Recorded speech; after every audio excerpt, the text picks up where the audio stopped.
Thank you. You can smile. It's okay. Thank you, thank you, thank you. Thank you. Please.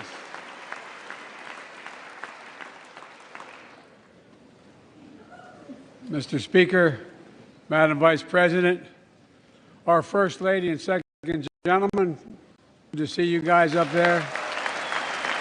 Members of Congress.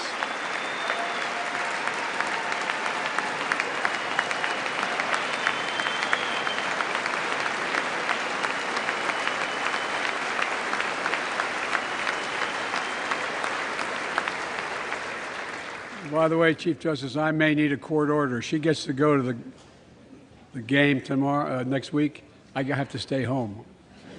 Got to work something out here.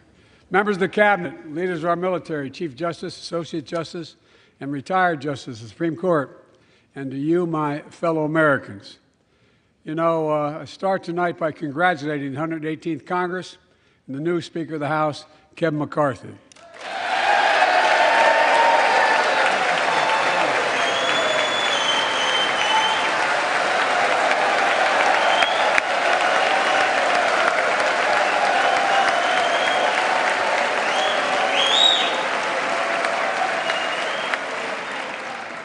Speaker, I don't want to ruin your reputation, but I look forward to working with you. And I want to congratulate the new leader of the House Democrats, the first African-American minority leader in history, Hakeem Jeffries.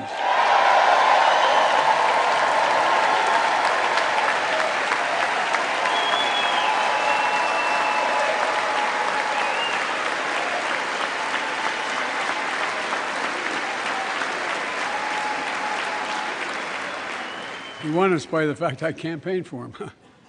Congratulations to the longest-serving leader in the history of the United States Senate, Mitch McConnell. Where are you, Mitch?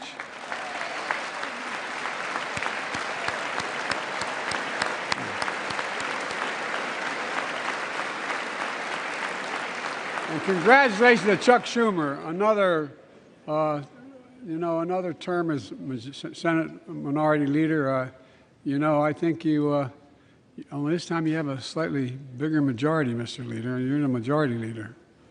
About that much bigger? Yeah. Well, I tell you what. I want to give special recognition to someone who I think is going to be considered the greatest speaker in the history of the House of Representatives, Nancy Pelosi.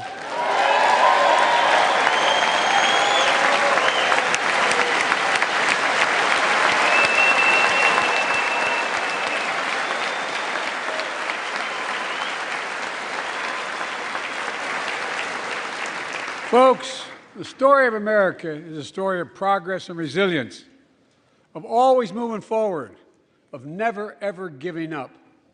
It's a story unique among all nations. We're the only country that has emerged from every crisis we've ever entered stronger than we got into it.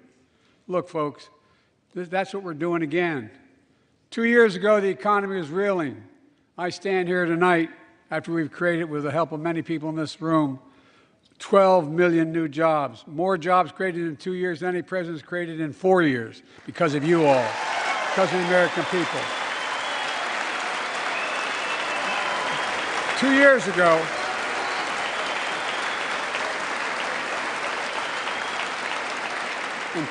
ago, COVID had shut down, our businesses were closed, our schools were robbed of so much, and today, COVID no longer controls our lives. And 2 years ago, democracy faced its greatest threats in the Civil War, and today, though bruised, our democracy remains unbowed and unbroken.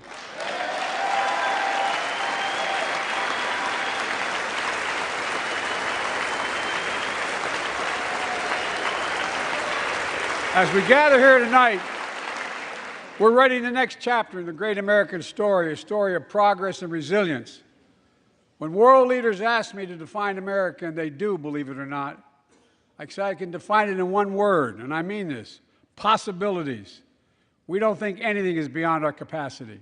Everything is a possibility. You know, we're often told that Democrats and Republicans can't work together.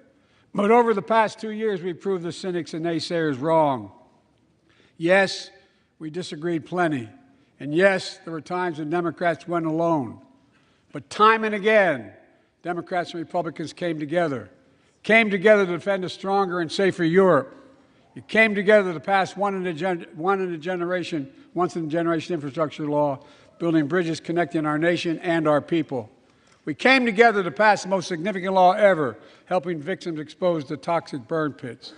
And in fact,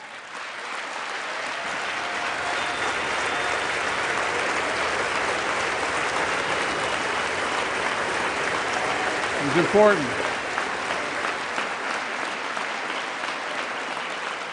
And in fact, I signed over 300 bipartisan pieces of legislation since becoming president, from reauthorizing the Violence Against Women Act, the Electoral Count Reform Act, the Respect for Marriage Act that protects the right to marry the person you love. And to my Republican friends, if we could work together the last Congress, there's no reason we can't work together and find consensus on important things in this Congress as well. I think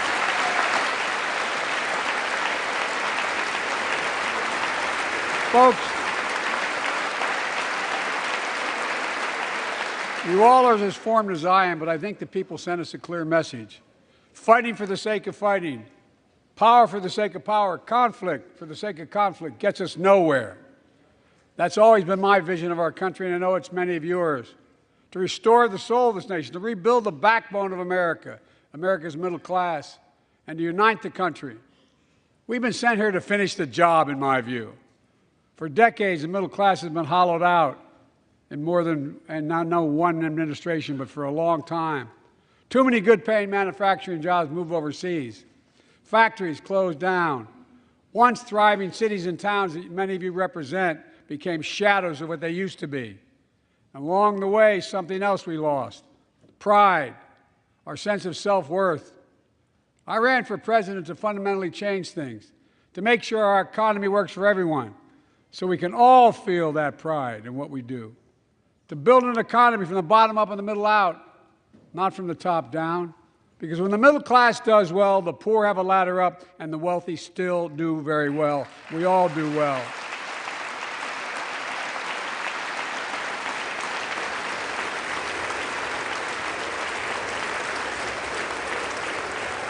I know a lot of you always kid me for always quoting my dad, but my dad used to say, Joey, a job's about a lot more than a paycheck. He really would say this. It's about a lot more than a paycheck. It's about your dignity. It's about respect. It's about being able to look your kid in the eye and say, honey, it's going to be okay, and mean it. Well, folks, so let's look at the results. We're not finished yet by any stretch of the imagination, but unemployment rate is at 3.4%, a 50-year low. A near record unemployment. Near record unemployment for Black and Hispanic workers. We've already created, with your help, 800,000 good-paying manufacturing jobs, the fastest growth in 40 years.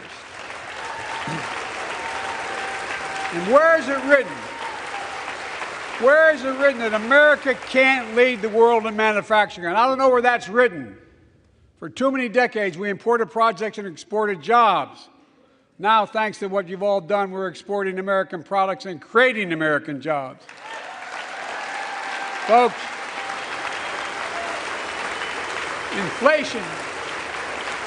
Inflation has been a global problem because the pandemic disrupted our supply chains, and Putin's unfair and brutal war in Ukraine disrupted energy supplies as well as food supplies, blocking all that grain in Ukraine. But we're better positioned than any country on earth right now. But we have more to do. But here at home, inflation is coming down.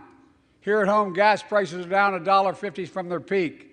Food inflation is coming down, not fast enough, but coming down. Inflation has fallen every month for the last 6 months, while take-home pay has gone up. Additionally, over the last 2 years, a record 10 million Americans applied to start new businesses. 10 million. And by the way, every time someone starts a small business is an act of hope.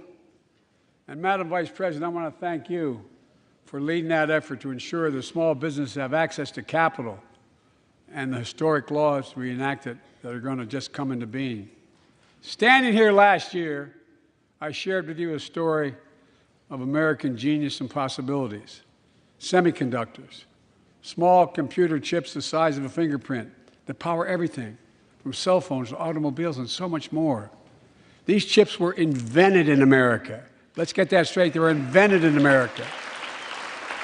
We used to make 40% of the world's chips. In the last several decades, we lost our edge. We're down to only producing 10%. We all saw what happened during the pandemic when chip factories shut down overseas. Today's automobiles need 3,000 chips, each of those automobiles. But American automobiles couldn't make enough cars because there weren't enough chips. Car prices went up, people got laid off, so did everything from refrigerators to cell phones. We can never let that happen again. That's why we came together to pass the Bipartisan CHIPS and Science Act.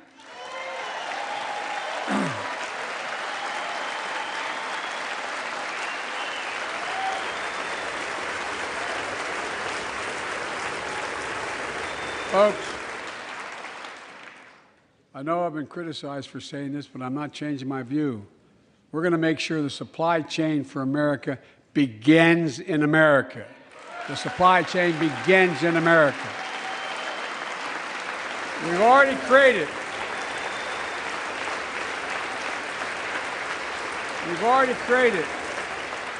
800,000 new manufacturing jobs without this law, before the law kicks in.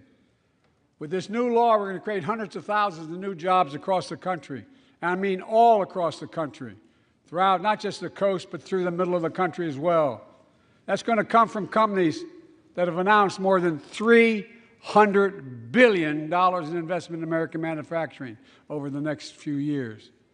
Outside of Columbus, Ohio, Intel is building semiconductor factories on 1,000 acres, literally a field of dreams. It's going to create 10,000 jobs, that one investment, 7,000 construction jobs, 3,000 jobs in those factories once they're finished. They call them factories. Jobs paying an average of $130,000 a year, and many do not require a college degree.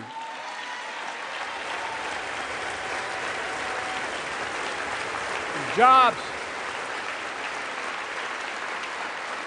Because we work together, these jobs where people don't have to leave home to search for opportunity. And it's just getting started. Think about the new homes, the small businesses, the medium-sized businesses. So much more that's going to be needed to support those 3,000 permanent jobs and the factories that are going to be built.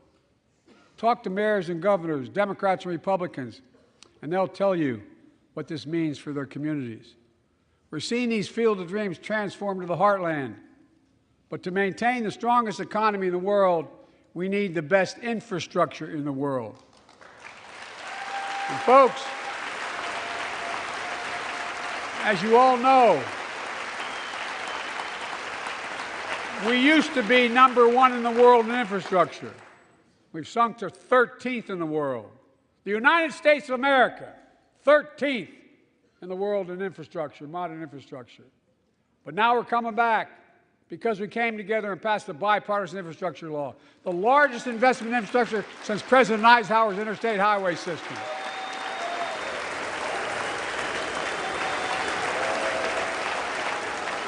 And folks, already we've funded over 20,000 projects, including major airports from Boston to Atlanta to Portland. Projects that are going to put thousands of people to work rebuilding our highways, our bridges, our railroads, our tunnels, ports, airports, clean water, high-speed internet, all across America. Urban, rural, tribal. And folks, we're just getting started. We're just getting started. And I mean this sincerely. I want to thank my Republican friends who voted for the law, and my Republican friends who voted against it as well. But I still get asked to fund the projects in those districts as well. But don't worry. I promised I'd be a president for all Americans. will fund these projects. And I'll see you at the groundbreaking. Look, this law will further unite all of America. Projects like Brent Spence Bridge in Kentucky over the Ohio River, built 60 years ago, badly needed repairs, one of the nation's most congested freight routes, carrying $2 billion worth of freight every single day across the Ohio River. And folks, I've been talking about fixing it for decades, but we're really finally going to get it done. I went there last month with Democrats and Republicans and from both states to deliver a commitment of $1.6 billion for this project.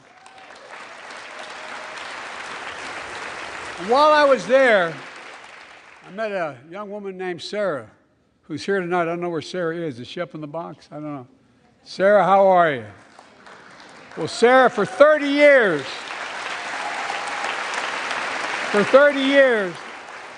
I learned, she told me she'd been a proud member of the Iron Workers Local 44, known as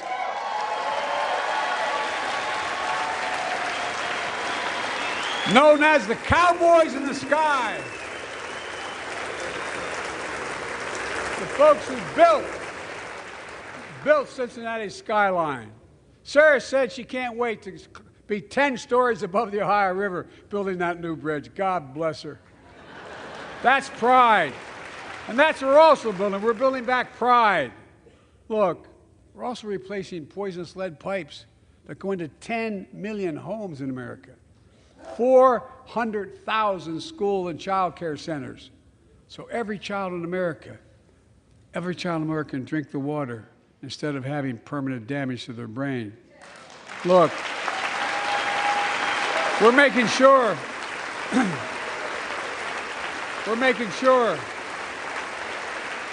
that every community in America has access to affordable high-speed internet. No parent should have to drive by McDonald's parking lot to help them do their homework online with their kids, which many thousands were doing across the country. And when we do these projects, and again I get criticized for this, but I make no excuses for it, we're going to buy American. We're going to buy American. Folks,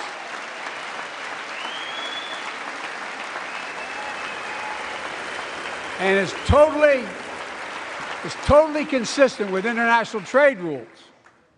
Buy America has been the law since 1933, but for too long, past administrations, Democrat and Republican, have fought to get around it. Not anymore. Tonight, I'm announcing new standards that require all construction materials used in federal infrastructure projects to be made in America. Made in America. I mean it. Lumber, glass, drywall, fiber optic cable. And on my watch, American roads, bridges, and American highways are going to be made with American products as well. Folks, my economic plan is about investing in places and people that have been forgotten. So many of you listening to me tonight, I know you feel it. So many of you felt like you've just simply been forgotten. Amid the economic upheaval of the past 4 decades, too many people have been left behind and treated like they're invisible. Maybe that's you watching from home. Remember the jobs that went away. You remember them, don't you? The folks at home remember them. You wonder whether the path even exists anymore for your children to get ahead without having to move away. Well, that's why I get that. That's why we're building an economy where no one's left behind. Jobs are coming back. Pride is coming back because choices we made in the last several years. You know, this is, in my view, a blue-collar blueprint to rebuild America and make a real difference in your lives at home. For example, too many of you lay in bed at night like my dad did, staring at the ceiling, wondering what in God's name happens if your spouse gets cancer, or your child gets deadly ill, or something happens to you. What are you going to have? You get money to pay for those medical bills? or you're going to have to sell the house or try to get a second mortgage on it. I get it. I get it. With the Inflation Reduction Act that I signed into law, we're taking on powerful interest to bring health care costs down so you can sleep better at night with more security. You know, we pay more for prescription drugs than any nation in the world. Let me say it again. We pay more for prescription drugs than any major nation on earth. For example, 1 in 10 Americans has diabetes. Many of you in this chamber do, and in the audience. But every day, millions need insulin to control their diabetes so they can literally stay alive. Insulin's been around for over 100 years. The guy who invented it didn't even patent it because he wanted it to be available for everyone. It cost the drug companies roughly $10 a vial to make that insulin. Packaged and all, you may get up to $13. But Big Pharma has been unfairly charging people hundreds of dollars, $400 to $500 a month, making record profits. Not anymore. Not anymore.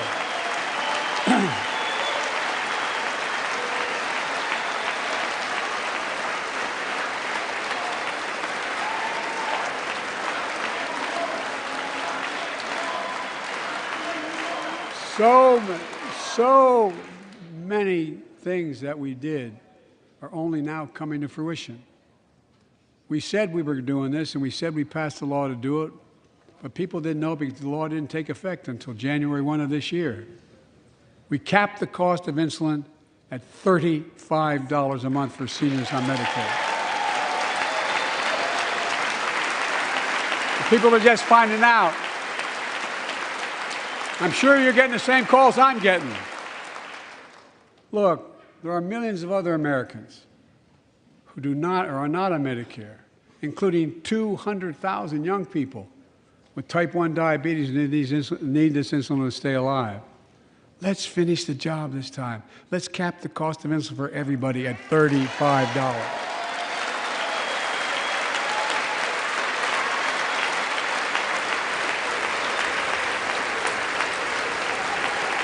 Folks,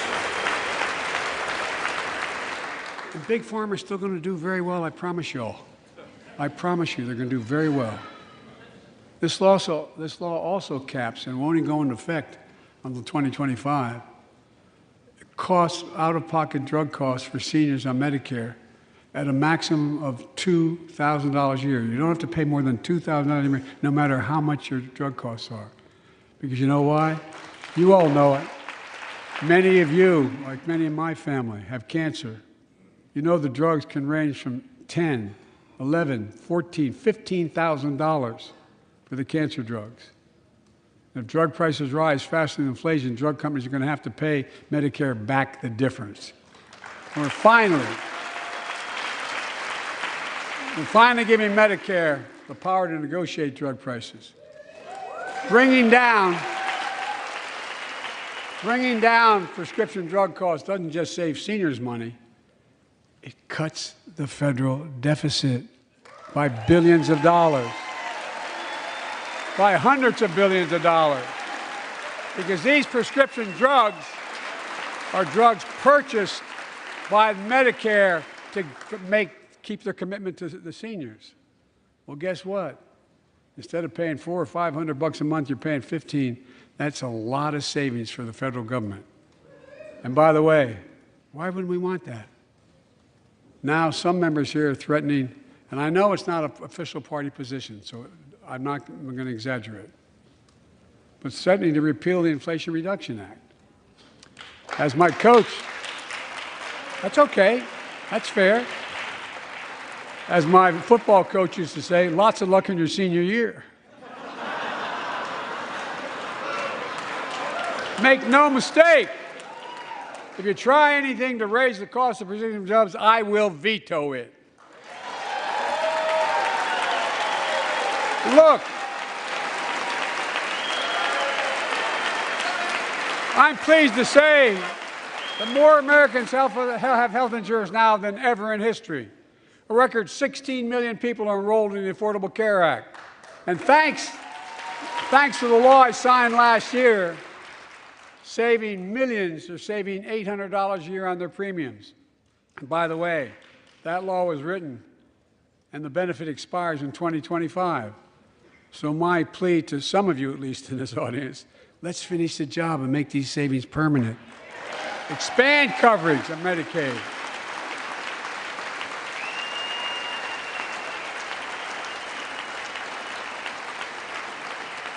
Look, the Inflation Reduction Act is also the most significant investment ever in climate change.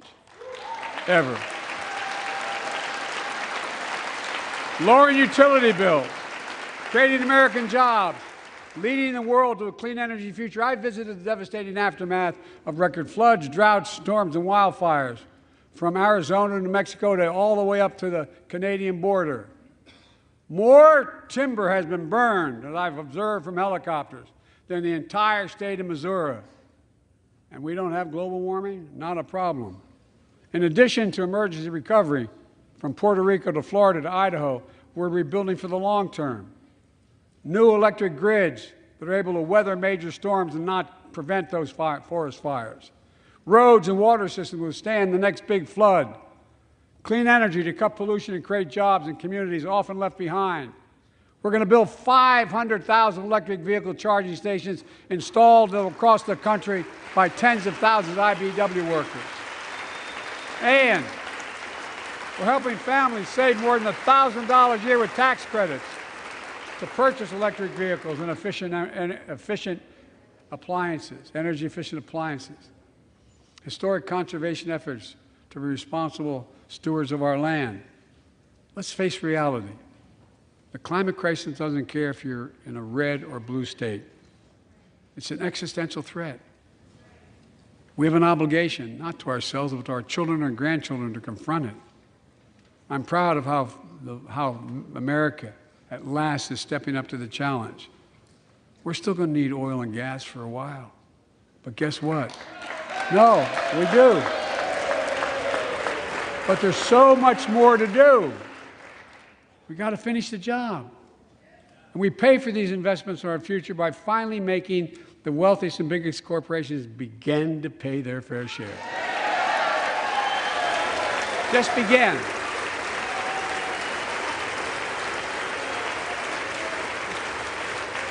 Look, I'm a capitalist.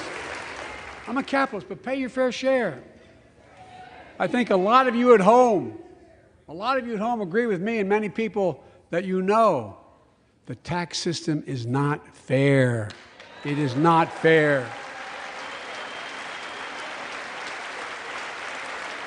Look,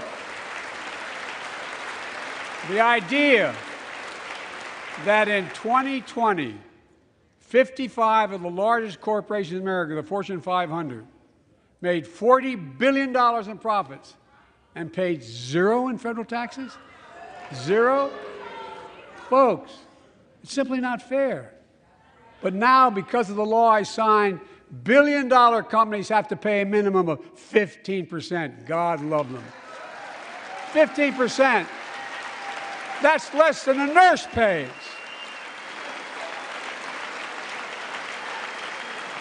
And let me be crystal clear. I said at the very beginning, under my plans, as long as I'm president, nobody earning less than $400,000 will pay an additional penny in taxes. Nobody, not one penny. But let's finish the job. There's more to do. We have to reward work, not just wealth. Pass my proposal for the billionaire minimum tax. You know, there's 1,000 billionaires in America. It's up from about 600 in the beginning of the term. But no billionaire should be paying a lower tax rate than a school teacher or firefighter. I mean it. Think about it.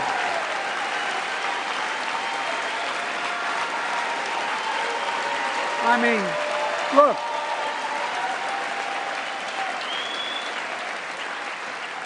I know you aren't enthusiastic about that, but think about it. Think about it. Have you noticed Big Oil just reported its profits, record profits? Last year they made $200 billion in the midst of a global energy crisis. I think is outrageous. Why? They invested too little of that profit to increase domestic production. And when I talk to a couple of them, they say, we're afraid you're going to shut down all the oil wells, all the oil refineries anyway, so why should we invest in them? I said, we're going to need oil for at least another decade, and that's going to exceed and beyond that. We're going to need it. Production. If they had, in fact, invested in the production to keep gas prices down, instead, they used the record profits to buy back their own stock, rewarding their CEOs and shareholders. Corporations ought to do the right thing.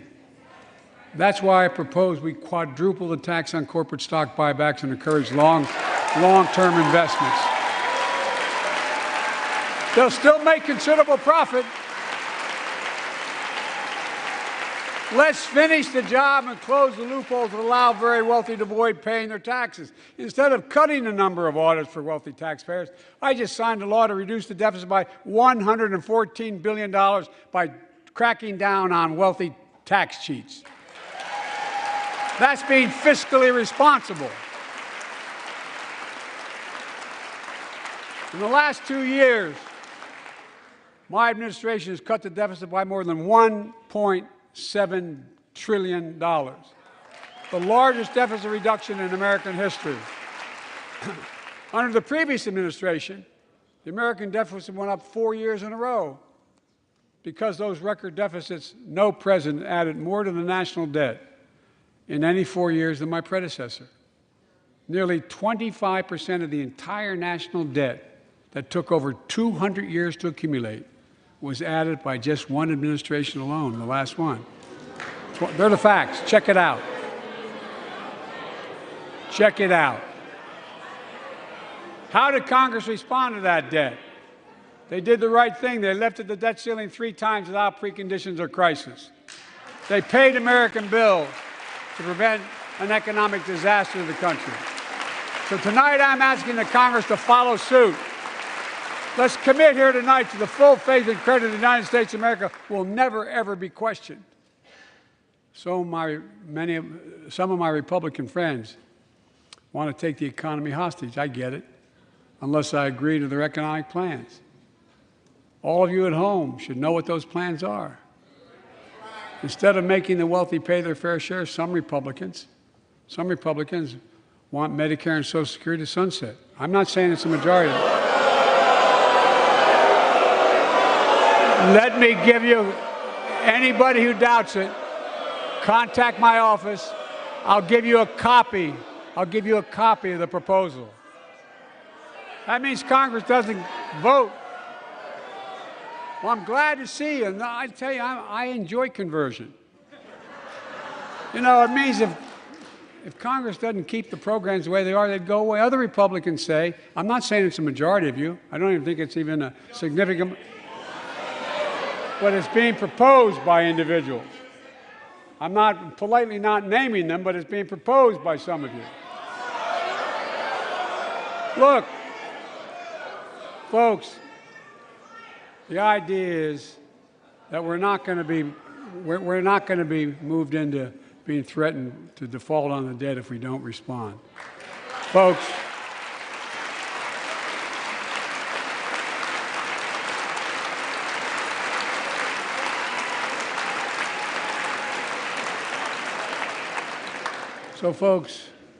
as we all apparently agree, Social Security and Medicare is off the books now, right?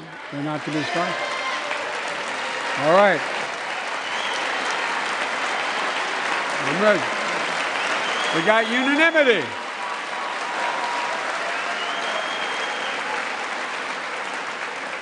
Social Security and Medicare are a lifeline for millions of seniors. Americans have to pay into them from the very first paycheck they started. So tonight, let's all agree, and we apparently are. Let's stand up for seniors.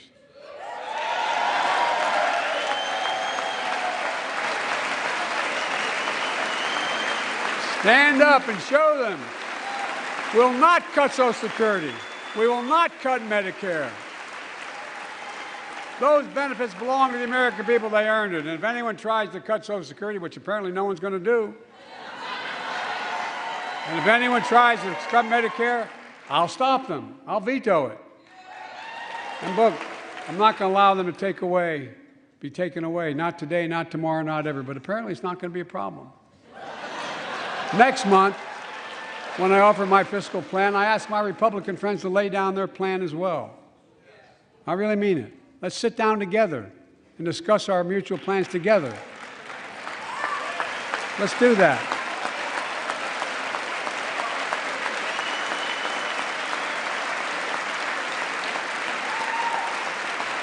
I can tell you,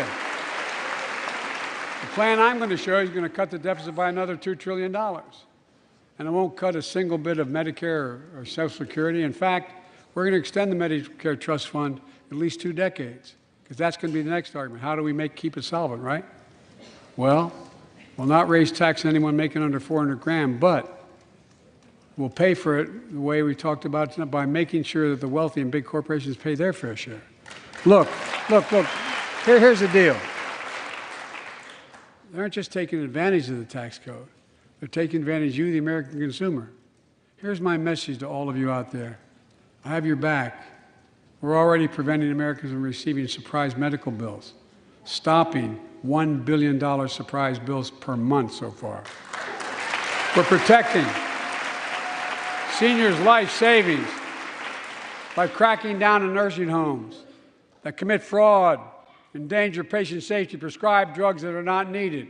Millions of Americans can now save thousands of dollars because they can finally get a hearing aid over the counter without a prescription. Look, capitalism without competition is not capitalism. It's extortion. It's exploitation. Last year, I cracked down with the help of many of you on foreign shipping companies that were making you pay higher prices for every good coming into the country. I signed a bipartisan bill that cut shipping costs by 90%, helping American farmers, businessmen, and consumers. Let's finish the job. Pass the bipartisan legislation to strengthen antitrust enforcement and prevent big online platforms from giving their own products an unfair advantage.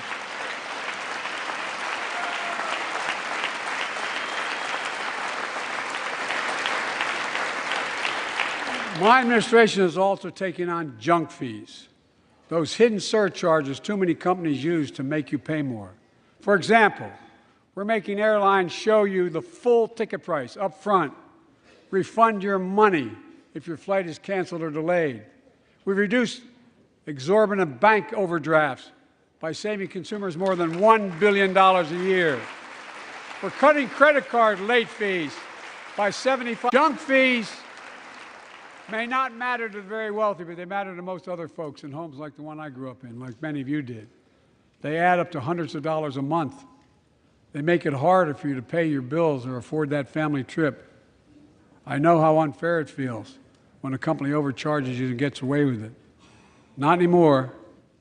We've written a bill to stop it all. It's called the Junk Fee Prevention Act. We're going to ban surprise resort fees that hotels charge on your bill. Those fees can cost you up to $90 a night at hotels that aren't even resorts.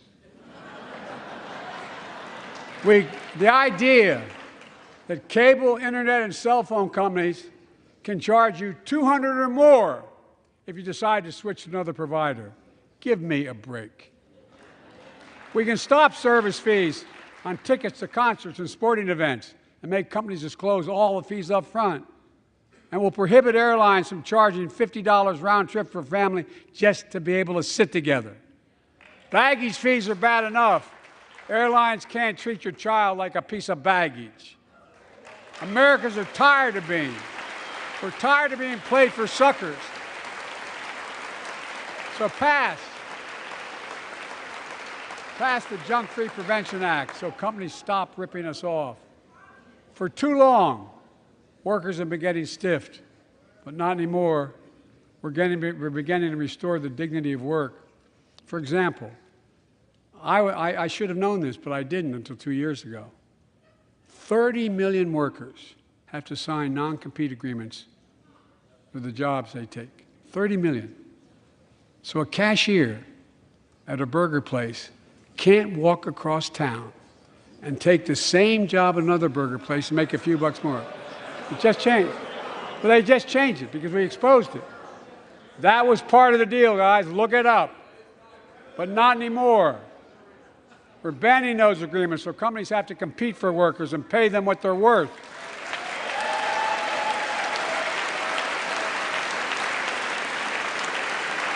And I must tell you, this is bound to get a response from my friends on my left but the right. I'm so sick and tired of companies breaking the law by preventing workers from organizing.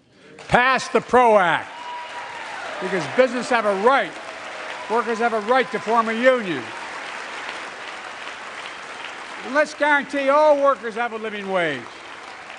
Let's make sure working parents can afford to raise a family with sick days, paid family medical leave. That's going to enable millions of more people to go and stay at work. And let's restore the full child tax credit, which gave tens of millions of parents some breathing room and cut child poverty in half to the lowest level in history. And by the way, when we do all these things, we increase productivity, we increase economic growth. So let's finish the job and get more families access to affordable, quality housing. Let's get seniors who want to stay in their homes the care they need to do so. Let's give more breathing room to millions of family caregivers looking after their loved ones. Pass my plan so we get seniors and people with disabilities the home care and services they need. And support the workers who are doing God's work. These plans are fully paid for, and we can afford to do them. Restoring the dignity of work means making education an affordable ticket to the middle class. You know, when we made public education, 12 years of it, universal in the last century, we made the best educated, best paid, we became the best educated, best paid nation in the world. But the rest of the world's caught up. It's caught up. Jill, my wife, who teaches full-time, has an expression. I hope I get it right, kid. Any nation that out-educates us is going to out-compete us. Any nation that out-educates is going to out-compete us. Folks, we all know 12 years of education is not enough to win the economic competition of the 21st century. We want to have the best educated workforce. Let's finish the job by providing access to preschool for 3 and 4 years old. Studies show that children who go to preschool are nearly 50% more likely to finish high school and go on to earn a 2- or 4-year degree, no matter their background they came from. Let's give public school teachers a raise.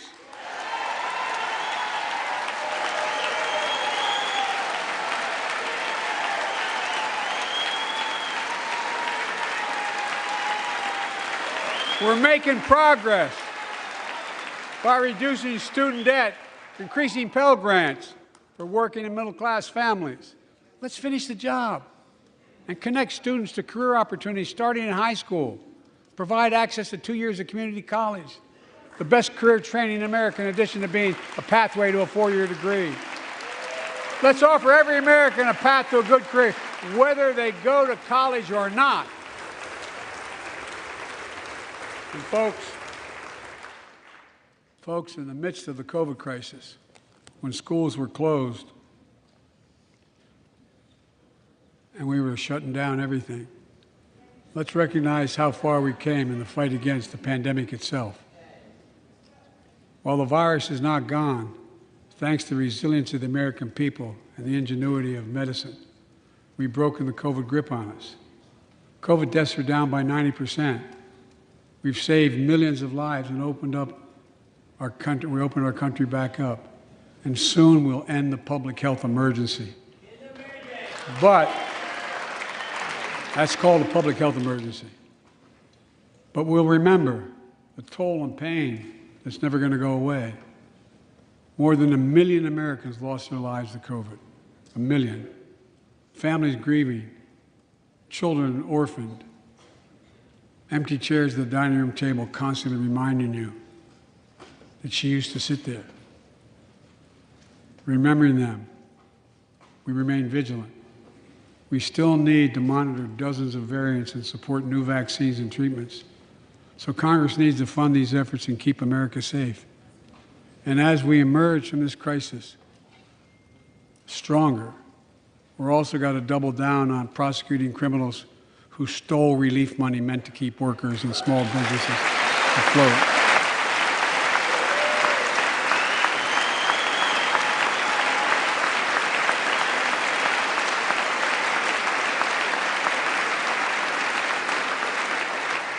Before I came to office, you remember, during that campaign, the big issue was about inspector generals who would protect taxpayers' dollars who were sidelined. They were fired. Many people said we don't need them. And fraud became rampant.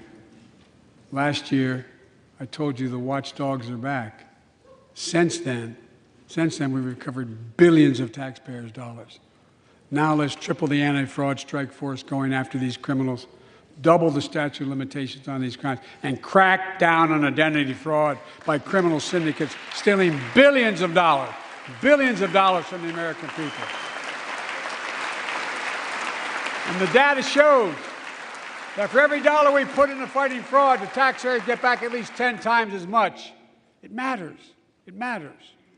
Look, COVID left its scars, like the spike in violent crime in 2020, the first year of the pandemic. We have an obligation to make sure all people are safe. Public safety depends on public trust, as all of us know. But too often that trust is violated. Joining us tonight are the parents of Tyre Nichols. Welcome.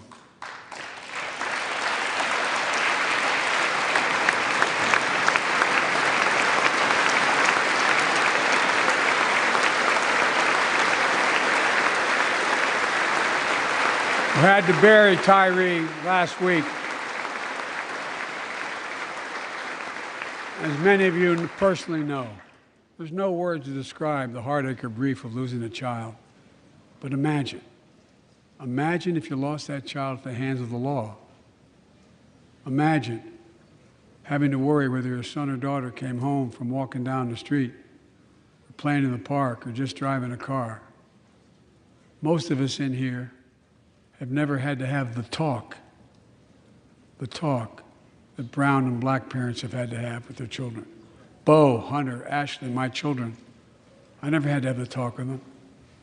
I never had to tell them if a police officer pulls you over, turn your interior lights on right away. Don't reach for your license. Keep your hands on the steering wheel.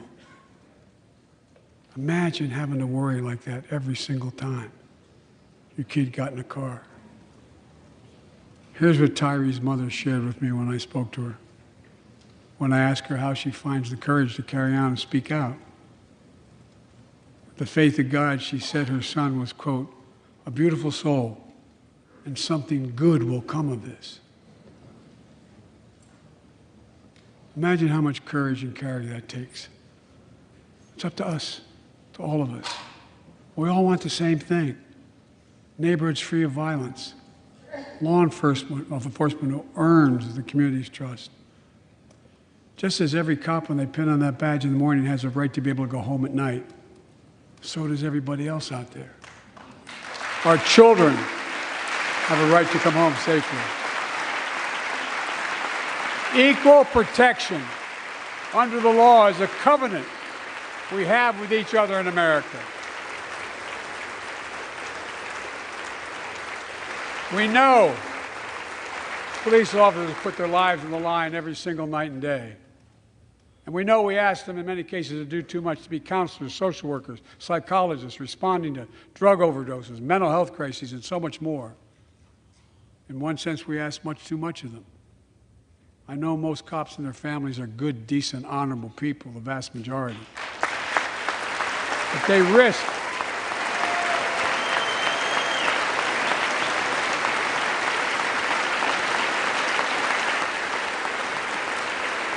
they risk their lives every time they put that shield on.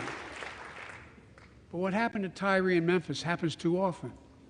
We have to do better. Give law enforcement the real training they need. Hold them to higher standards. Help them succeed in keeping us safe. We also need more first responders and professionals to address the growing mental health, substance abuse challenges. More resources to reduce violent crime and gun crime. More community intervention programs. More investment in housing, education, and job training. All this can help prevent violence in the first place. And when police officers or police departments violate the public trust, they must be held accountable. With the support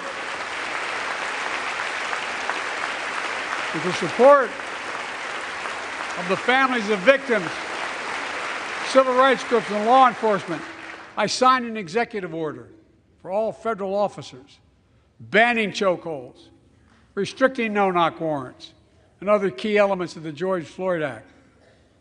Let's commit ourselves to make the words of Tyler's mom true. Something good must come from this. Something good. And all of us,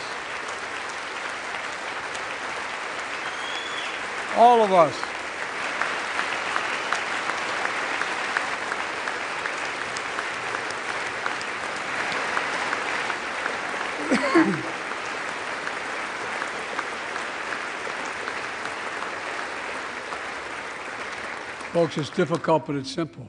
All of us in this chamber, we need to rise to this moment. We can't turn away. Let's do what we know in our hearts that we need to do. Let's come together to finish the job on police reform. Do something. Do something. That was the plea of parents who lost their children in Uvalde. I met with every one of them. Do something about gun violence. Thank God. Thank God we did. Passing the most sweeping gun safety law in 3 decades. That includes things like that the majority of responsible gun owners already support, enhanced background checks for 18 to 21 years old, red flag laws, keeping guns out of the hands of people who are a danger to themselves and others. But we know our work is not done. Joining us tonight is Brandon Say, a 26-year-old hero. Brandon put his college dreams on hold to be at his mom's side when she was dying from cancer. And Brandon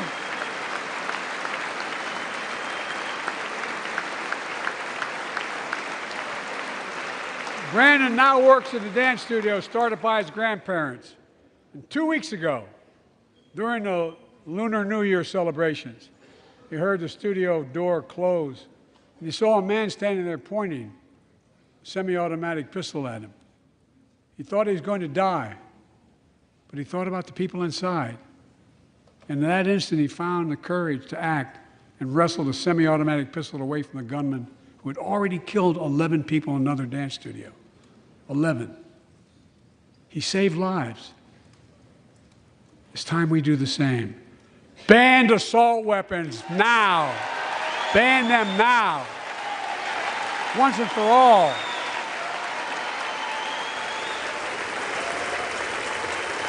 I led the fight to do that in 1994.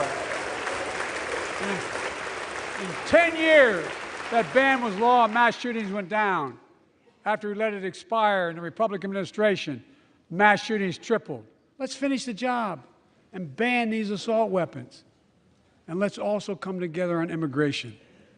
Make it a bipartisan issue once again.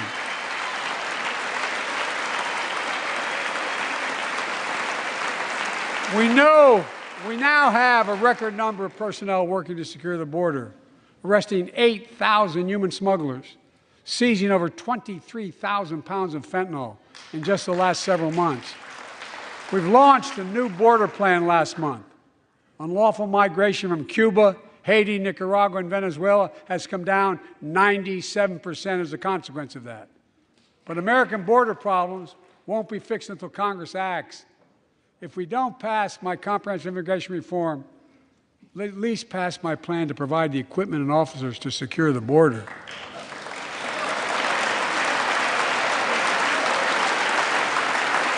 And a pathway to citizenship for dreamers, those on temporary status, farm workers, essential workers. Here in the People's House, It's our duty to protect all the people's rights and freedoms. Congress must restore the right and the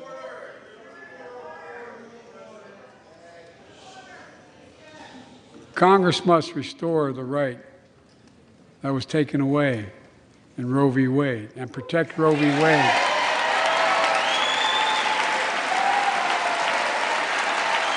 Give every woman a constitution. It's also passed the Bipartisan Equality Act to ensure LGBTQ Americans, especially transgender young people, can live with safety and dignity. Our strength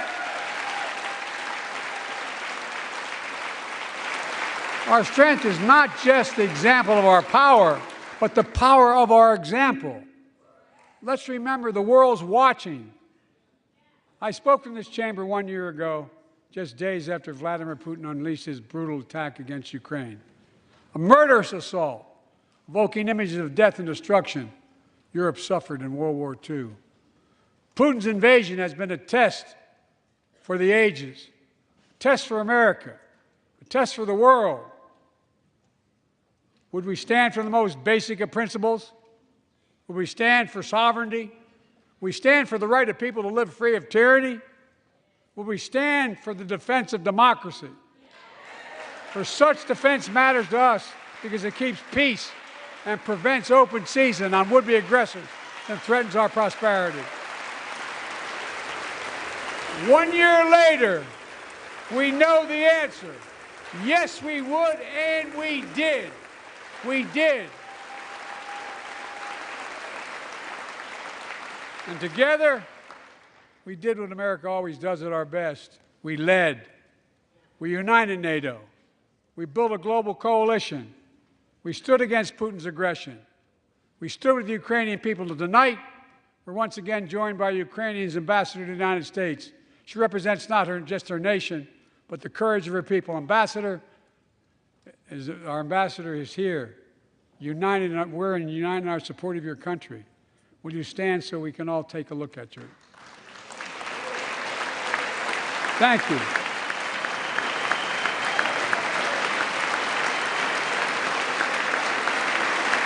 Because we're going to stand with you as long as it takes.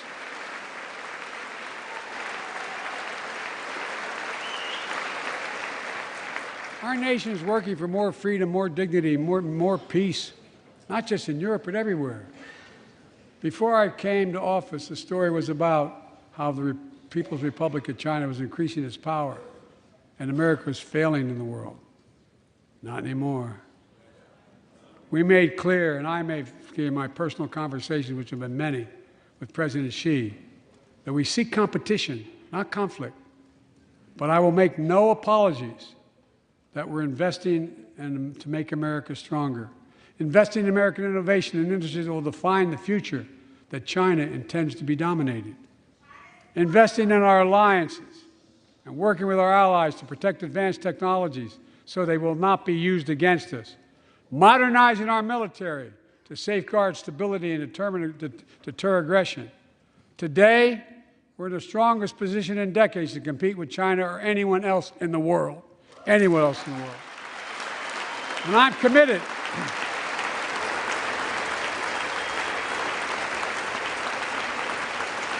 I'm committed to work with China where we can advance American interests and benefit the world. But make no mistake about it. As we made clear last week, if China threatens our sovereignty, we will act to protect our country, and we did.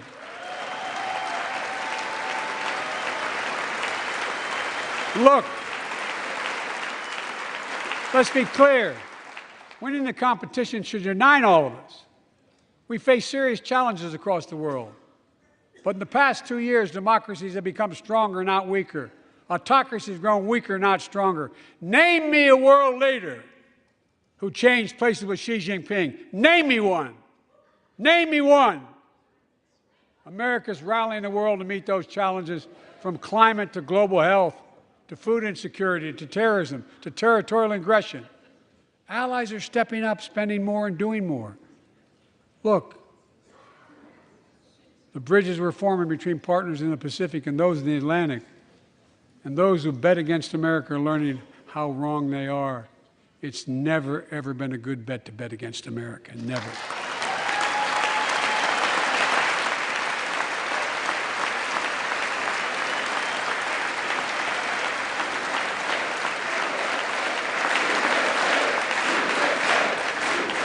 Well,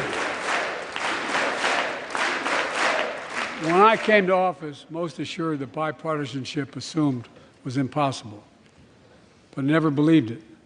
That's why a year ago I offered a unity agenda to the nation as I stood here. We made real progress together. We passed a law making it easy for doctors to prescribe effective treatments for opioid addiction.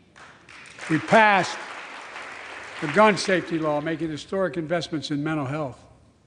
We launched the ARPA-H drive for breakthrough in the fights against cancer, Alzheimer's, and diabetes, and so much more. We passed the Heath Robinson PACT Act, named after the late Iraq War veteran whose story about exposure to toxic burn kits I shared here last year.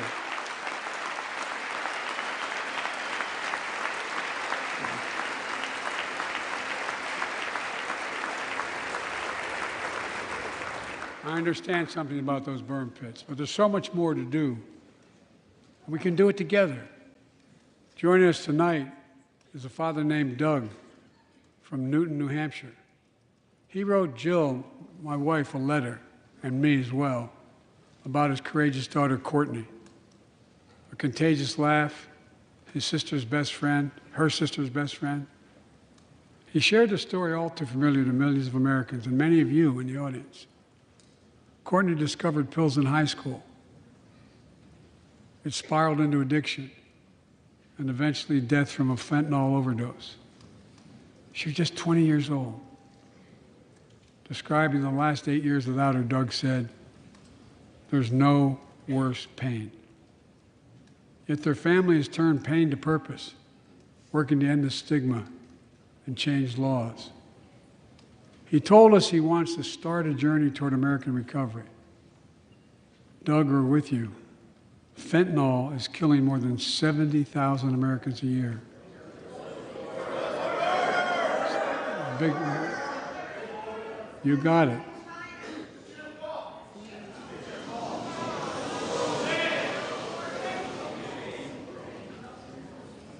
So let's launch a major surge to stop fentanyl production and the sale and trafficking with more drug detection machines, inspection cargo, stop pills and powder at the border. Working with couriers like FedEx to inspect more packages for drugs. Strong penalties to crack down on fentanyl trafficking. Second, let's do more on mental health, especially for our children. When millions of young people are struggling with bullying, violence, trauma, we owe them greater access to mental health care at their schools. We must finally hold social media companies accountable for experimenting they're doing running children for profit. It's time to pass bipartisan legislation to stop big tech from collecting personal data on our kids and teenagers online, ban targeted advertising to children, and impose stricter limits on the personal data that companies collect on all of us. Third, let's do more to keep this nation's one truly sacred obligation to equip those we send into harm's way and care for them and their families when they come home. Job training, job placement for veterans and their spouses as they come to return to civilian life. Helping veterans afford the rent, because no one should be homeless in America, especially someone who served the country.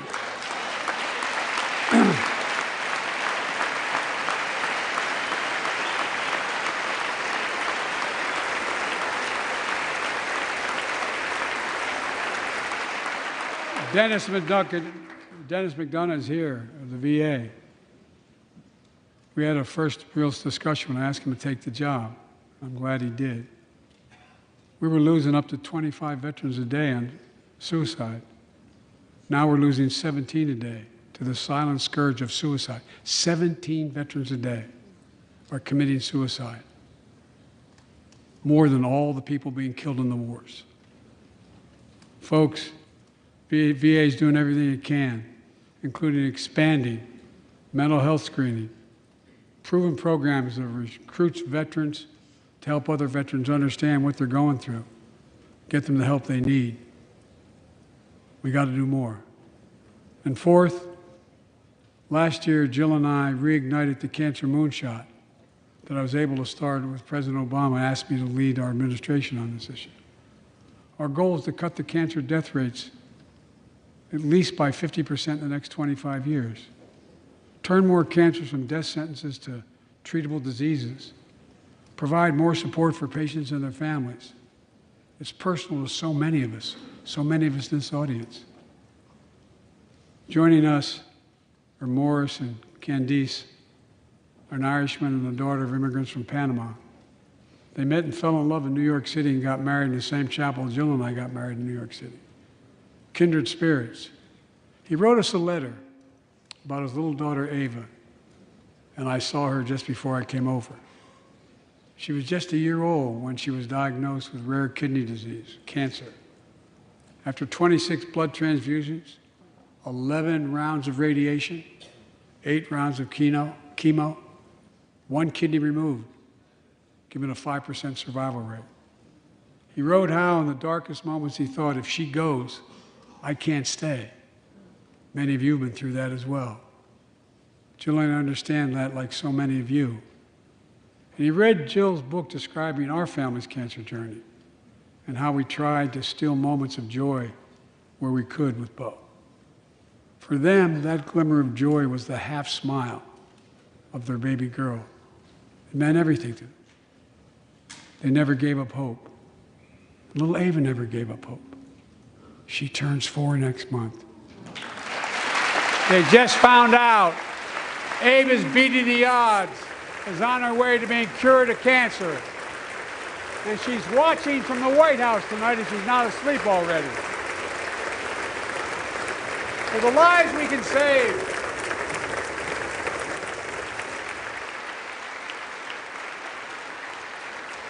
for the lives we can save and the lives we've lost, let this be a truly American moment that rallies the country and the world together and proves that we can still do big things. 20 years ago, under the leadership of President Bush and countless advocates and champions, he undertook a bipartisan effort through PEPFAR to transform the global fight against HIV/AIDS. It's been a huge success. He thought big. He thought large. He moved. I believe we can do the same thing with cancer.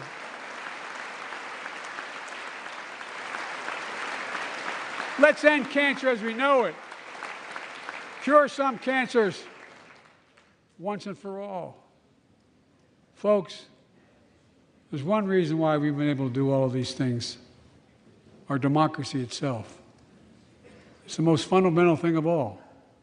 With democracy, everything's possible. Without it, nothing is. For the last few years, our democracy has been threatened and attacked, put at risk, put to the test in this very room on January the 6th. And then just a few months ago, an unhinged big lie, assailant unleashed a political violence, the home of the then Speaker of the House of Representatives, using the very same language the insurrectionists used as they stalked these halls and chanted on January 6th. Here tonight in this chamber is a man who bears the scars of that brutal attack, but is as tough and as strong, as resilient as they get. My friend Paul Pelosi. Paul, stand up.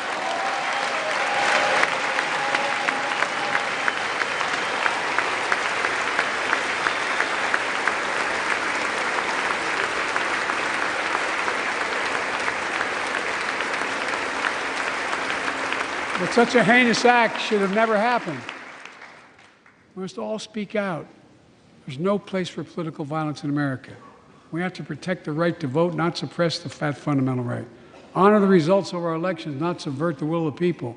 We have to uphold the rule of law and restore trust in our institutions of democracy. And we must give hate and extremism in any form no safe harbor.